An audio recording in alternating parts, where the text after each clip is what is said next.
7वें episode की शुरुआत होती है कैप्टन बगी से, जिसने अपने कटे हुए हाथ से मेयर की गर्दन पकड़ी होती है। इतने में लूफी आके उसका कटा हुआ हाथ दूर कर देता है और मेयर को बचा लेता है। फिर हमें दिखाया जाता है एपिसोड का नाम है एपिक शोडाउन, स्वॉर्डमैन ज़ोरो वर्सेस एक्रोबैट काबाजी। लूफी अपना डायलॉग बोलता है कि मैं तुम्हारे पिछवाड़े पे लात मारूंगा और उसका कटा हुआ हाथ छोड़ देता है। कटा हुआ हाथ जाता है वापस कैप्टन बगी के पास और वापस उसके हाथ से जुड़ जाता है। कैप्टन बगी बोलता है कि तेरी ये सब बोलने की हिम्मत कैसे हुई, अभी मैं तेरे को बताता हूँ। इतने में जो मेयर होता है वो गुस्से में आ जाता है और कैप्टन बगी की तरफ भग लेता है। और फिर जो लूफी होता है वो उसके सर पे ज़ोर से वार करता है और सर को दीवार से भिड़ा देता है। जो मेयर होता है वहीं पे बेहोश हो जाता है। नामी होती है बड़ा तेज़ से चिल्लाती है और बोलती है कि ये सब करने की क्या ज़रूरत थी। तो लूफी बोलता है कि वो उसके रास्ते में आ रहा था और पीछे से ज़ोरो बोलता है कि अच्छा हुआ तुमने इसको बेहोश कर दिया, वरना ये बुड्ढा वैसे भी उसके पास मरने ही जा रहा था। नामी बोलती है कि ये सब करने के और भी बहुत सारे रास्ते थे। तो लूफी बोलता है कि अब चलो छोड़ो, अब जो हो गया वो हो गया। तो लूफी बोलता है कि अब मैं इसको देखता हूँ। ये सब करने के बाद लूफी बहुत तेज़ से चिल्लाता है बड़ी नाक कैप्टन बगी के लिए और उसकी बेइज्जती करता है सबके सामने। जो कैप्टन बगी होता है बड़ा गुस्से में हो जाता है और उसके क्रू मेंबर सारे हंसने लग जाते हैं। और फिर पीछे से नामी बोलती है कि ये सब करने की क्या ज़रूरत थी, वो तेरे को छोड़ेगा नहीं अब।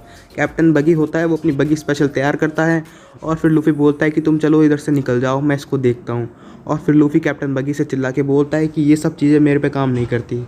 जैसे ही कैप्टन बगी अपनी बगी स्पेशल को चलाता है वैसे लूफी अपना पेट बड़ा कर लेता है और बगी स्पेशल को अपने पेट के अंदर लेता है और वापस फेंक देता है उसी की डायरेक्शन में। और जो कैप्टन बगी का क्रू होता है और उसका पूरी छत होती है वो सारी उड़ जाती है। ये सब देख के नामी बड़ा हैरान होती है और चिल्ला के बोलती है आखिर तुम इंसान भी हो या क्या हो। लूफी बोलता है कि इस अटैक से उसका आधा क्रू तो उड़ ही गया होगा और शायद कैप्टन बगी भी। इतने में नामी होती है वो लूफी पे चिल्ला रही होती है और उससे पूछती है कि तुम आखिर कैसे करते हो, मेरे को बताओ। और फिर जो कैप्टन बगी होता है वो आता है अपने 2 पायरेट्स को हाथ में लेके। और फिर जो उसके 2 पायरेट्स होते हैं वो बुरी तरह से घायल हो चुके होते हैं और कैप्टन बगी पीछे सेफ होता है। ये देख के नामी बोलती है कि उसने 2 पायरेट्स को शील्ड की तरह इस्तेमाल किया खुद को बचाने के लिए। और फिर हमें दिखाया जाता है मोजी जो कि जिंदा है और बोलता है कि यहाँ पे क्या हो रहा है। और जो मोजी होता है वो लूफी को देख के बड़ा हैरान होता है और कैप्टन बगी से बोलता है कि यही है वो बंदा, इससे बच के रहना, ये रबर पर्सन है, अपने हाथ पैर बड़े कर लेता है। ये देख के जो नामी बोलते हैं क्या तुम ये सब कर सकते हो। तो लूफी अपने चेहरा खींच के दिखाता है और बोलता है ये देखो। इतने में एंट्री होती है एक नए बंदे की जो मोजी का शेर हाथ में लेके आ रहा है, एक हाथ से उठा रखा है। और जो मोजी होता है वो इस बात को देख के बड़ा गुस्सा होता है कि उसने उसके शेर की क्या हालत कर दी है। वो बोलता है कि उसने सब अटैक से बचने के लिए किया। तो फिर जो मोजी का शेर होता है वो बड़ा बेहोश होता है और कुछ नहीं कहता। ये बात सुनकर जो मोजी होता है वो बड़ा गुस्से में आके बोलता है कि मैं तेरे को बताता हूँ। फिर वो जो बंदा होता है वो मोजी की एक लात मार के उसको उड़ा देता है और वो उड़ता उड़ता जाता है लूफी के पास। और लूफी होता है वो भी उसकी एक लात मार देता है और दीवार पे जाके वो मोजी होता है वो बेहोश हो जाता है। वो बंदा आता है कैप्टन बगी के पीछे खड़ा होता है और बोलता है कि मेरे को मौका दीजिए अब। तो कैप्टन बगी बोलता है चलो अपना एक्रोबैट डांस दिखाओ इन सबको। और फिर जो वो एक्रोबैट होता है वो अपनी एक पहिए की साइकिल निकालता है और भागता है लूफी की तरफ। और जैसे ही वो लूफी पर अटैक करने वाला होता है अपनी तलवार से, वैसे ही ज़ोरो उसके आगे आ जाता है और बोलता है कि अगर तुम तलवार से लड़ते हो तो मेरे से पहले लड़ो। असल में उस बंदे का नाम होता है काबाजी और काबाजी बोलता है कि वो बड़ा खुशकिस्मत है जो जीते जी वो ज़ोरो को देख पाया और से उसे लड़ाई करने का मौका मिलेगा उसके साथ। और काबाजी देखता है फिर ज़ोरो का गहरा घाव और काबाजी बोलता है कि तुम इसके साथ लड़ाई करोगे। ज़ोरो बोलता है कि इसको मत देखो, बस तुम लड़ाई करो। काबाजी बोलता है ठीक है, आज मुझे तुम्हें मारने का मौका मिल ही जाएगा। तो कैप्टन बगी के जितने भी पायरेट्स होते हैं वो सारे सर्कस वाले अटैक इस्तेमाल करते हैं। इसलिए जो काबाजी होता है वो ज़ोरो से बचने के लिए तलवारबाजी के बीच में आग उगल देता है उसके मुंह पे। और जो उसके गहरे घाव होते हैं वहाँ पे एक ज़ोर की लात मारता है। ये देख रहे होते हैं नामी और लूफी। जो नामी होती है वो बोलती है कि वो चीटिंग कर रहा है, वो उसके घाव पे मार रहा है और तलवारबाजी के बीच में आग उगल रहा है। ज़ोरो बोलता है कि उसको जो करना है वो कर ले पर उससे नहीं जीत पाएगा। और फिर जो काबाजी होता है वो धुएं में से आता है और वापस ज़ोरो के गहरे घाव पे लात मारता है। ये सब देख रही होती है नामी। वो गुस्से में आके लूफी से बोलती है कि पायरेट सच्ची में बहुत गंदे होते हैं, तुम कुछ उसकी मदद क्यों नहीं कर रहे हो, बस खड़े खड़े देख रहे हो। और फिर जो काबाजी होता है वो अपनी तलवार लेके भगता है ज़ोरो के पास और बोलता है कि अब तू हार चुका है। ज़ोरो हो जाता है खड़ा और जो काबाजी होता है वो घुसा देता है ज़ोरो के पेट में अपनी तलवार। पीछे से नामी चिल्लाती है कि ज़ोरो आराम से उसके तलवार को डॉज कर सकता था पर उसने नहीं किया। और जो काबाजी होता है वो घाव कर देता है ज़ोरो के पेट में। और फिर जो ज़ोरो होता है वो बोलता है कि अब मैं तेरे को दिखाऊंगा तुझ में और मुझ में क्या डिफरेंस है।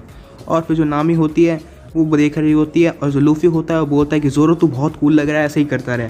ज़ोरो बोलता है कि आज तक वो किसी से भी नहीं हारा जिन जिन लोगों ने तलवारबाज कहा है अपने आप को। फिर चिल्ला के काबाजी बोलता है कि वो तेरे से नहीं हारेगा और जो तेरा घाव है वो तेरा एक अच्छा बहाना बनेगा तेरी हार का।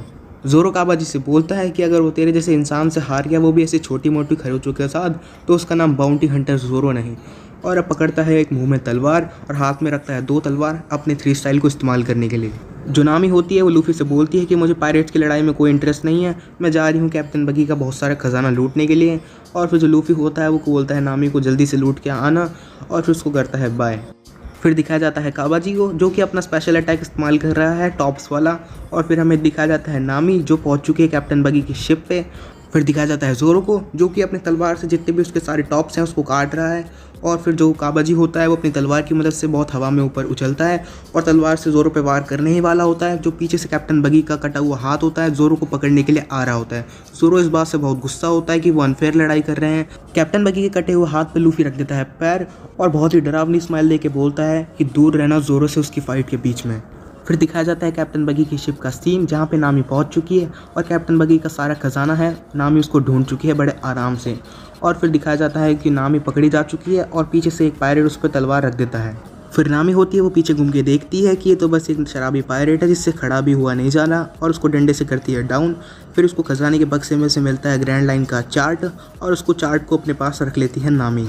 फिर हमें सीन दिखाया जाता है ज़ोरो और काबाजी का। जो काबाजी होता है उसने ज़ोरो की बहुत ही बुरी हालत कर रखी होती है और काबाजी बोलता है कि वो इम्प्रेस हुआ कि वो इस घाव के साथ भी लड़ पा रहा है। और फिर जो काबाजी होता है वो ज़ोरो पे अपनी तलवार से अटैक करता है।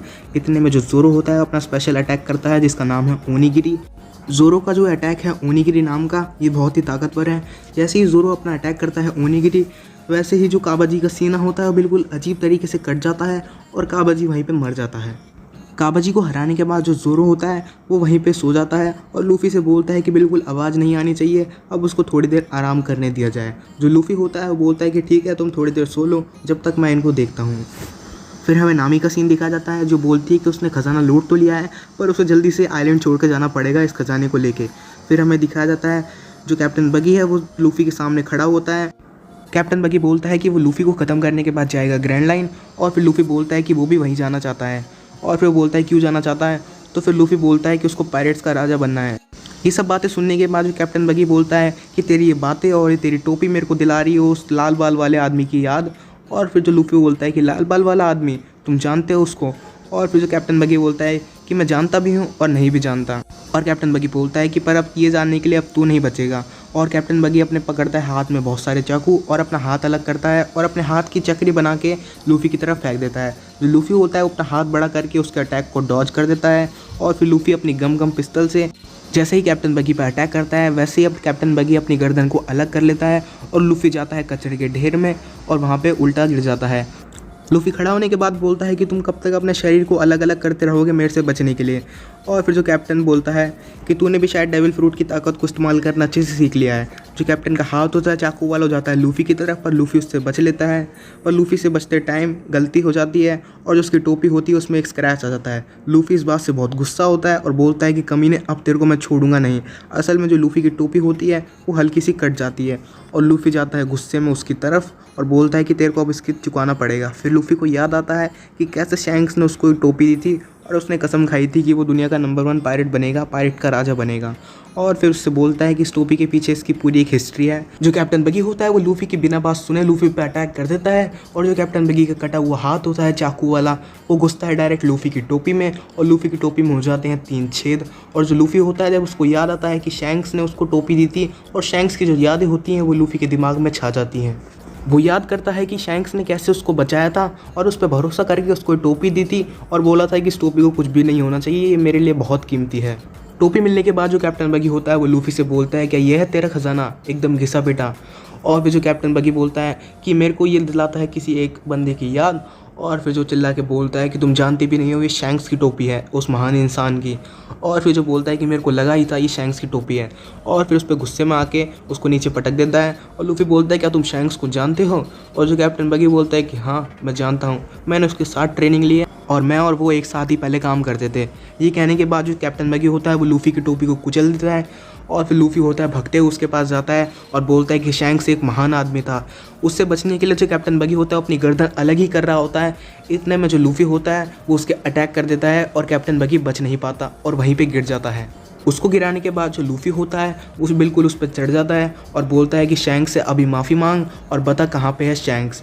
और फिर जो लूफी होता है वो वापस अपनी टोपी की तरफ देखता है और बोलता है कि तूने पता नहीं क्या किया है शैंक्स की टोपी के साथ। और कैप्टन बगी फिर गुस्से में आके बोलता है कि उस आदमी को वो कभी माफ नहीं करेगा और जिंदगी भर शैंक्स को गाली देता रहेगा। और फिर जो 7th एपिसोड होता है वो इसी मिस्ट्री के साथ यहीं पे खत्म हो जाता है।